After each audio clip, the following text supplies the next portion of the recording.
საქართველოში საწვავი გაძვირდა. ბოლო 3 დღეში ბენზინსა და დიზელზე ფასები 2-დან 20 თეთრამდე გაიზარდა და ეს მხოლოდ დასაწყისია. ექსპერტები საწვავზე ფასის კიდევ უფრო მეტად გაზრდას ელოდებიან. ნავთობიმპორტიორთა კავშირის ხელმძღვანელი გაძვირების გამომწვევ რამდენიმე ფაქტორს ასახელებს. ეს განპირობებულია ირანში მიმდინარე ომით, საწვავის დეფიციტით და დოლარის ლართან მიმართებით გაძვირებით. არავინ არ იცის ხვალ რა იქნება. ხვალ სულ სხვა ფასი იქნება, დარწმუნებული ვარ. სოფლიოს შექმნელი ვითარება ართულებს სიტუაციებს და ართულებს პირველ რიგში მომარაგების, ესე ვთქვათ, საკითხებს. ეს არა მარტო ნავთობპროდუქტებზე, ყველანაირი სახის მომარაგებებს ართულებს ეს. საკმაოდ 20 თეთრამდეა გაძვირებული უკვე რა ეს.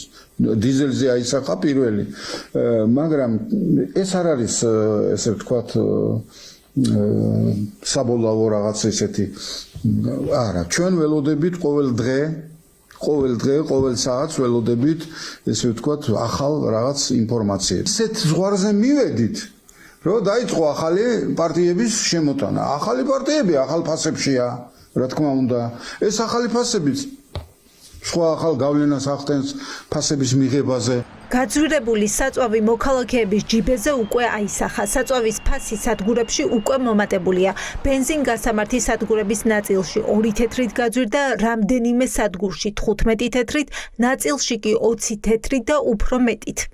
ხმარო ეგეც გაძვირდა, მაგრამ ყველაზე იაფიანს ვასხა ფიზიკურად მე რა. ეგეც გაძვირდა. ხალხს ფული აღარ აქვს, საწმლის ფული აღარ აქვს და როგორ გამოვართვა ზედმეტი როცა არა მაქვს და მეუბნება და ამდენი მაქვს წამიყვანე, ვინმესენი უნდა წავიყვანე. რამდენი თეთრით მოიმატა თქვენი საწვავის ფასი? მე ვასხავდი 2 და 46 იყო, 45. ეხლა 2 და 65-ია. რამდენი თეთრით არის სხვაობა თქვენ რასაც ყიდულობთ? რა ვიცი, ერთი 25 და 30.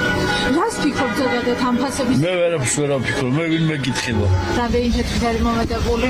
ალბათ 15-20 თეთრი. რამდენი ხანია რაც შეამჩნიეთ მატება? ეხა ბოლო 3 დღეა. გაძვირდა ბატონო.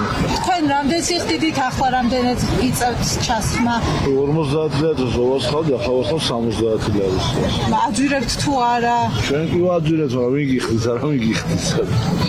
ნავთობის გაძვირება მხოლოდ საწვავის ფასზე არ აისახება. ეს ავტომატურად გამოიწვევს სხვადასხვა მომსახურების და პროდუქტის გაძვირებას. პროგნოზირებენ ეკონომისტები და ვარაუდობენ, რომ ფასებზე საწვავის მერყევი ფასი ნეგატიურ გავლენას მოახდენს. ახლა ჩნდება კითხვა, როგორ აპირებს მთავრობა შეაჩეროს ფასების ზრდა საწვავზე ქვეყანაში.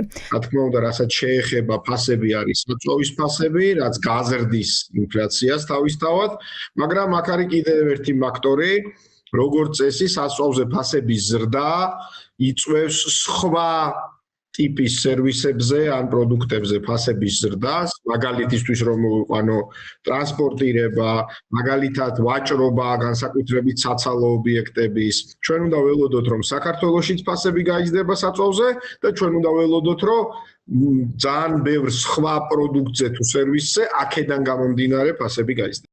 საწვავზე ფასების ცვლილება გარდაუვალია. კომპანიებს ორკვირიანი მარაგი აქვთ და უწევთ ახალი შესყიდვები, თუმცა საწვავი ქვეყანაში ფაქტია, რომ საერთაშორისო ბაზრებზე პირველივე ყევისთანავე გაძვირდა და არა ბენზინის ახალი პარტიის შემოსვლის შემდეგ. მე შემიძლია გითხრათ თავისუფლად, სრულად, რომ საქართველოში შიმშილი არ იქნება და საქართველოში დეფიციტი არ იქნება საწვავის. მომარაგება ჩვენ გვექნება ყოველთვის. რატომ? იმიტომ რომ ჩვენ გვაქვს კარგი გეოგრაფია, ამიტომ ჩვენ უფლება არ გვაქვს რომ შევქმნათ დეფიციტი. ფასებზე ვერაფერს ვერ ვიტყვით. იმიტომ რომ დამოკიდებული ვართ სხვა ქვეყნებზე. გაგვიზრდება საყიდლად, რამდენადაც სამწუხარო უნდა იყოს, გაგვიზრდება გასაყიდად. მომდევნო დღეებში საწვავის ფასი კიდევ შეიცვლება. შეძლებენ თუ არა კომპანიები ფასის სტაბილიზაციას ჯერჯერობით უცნობია.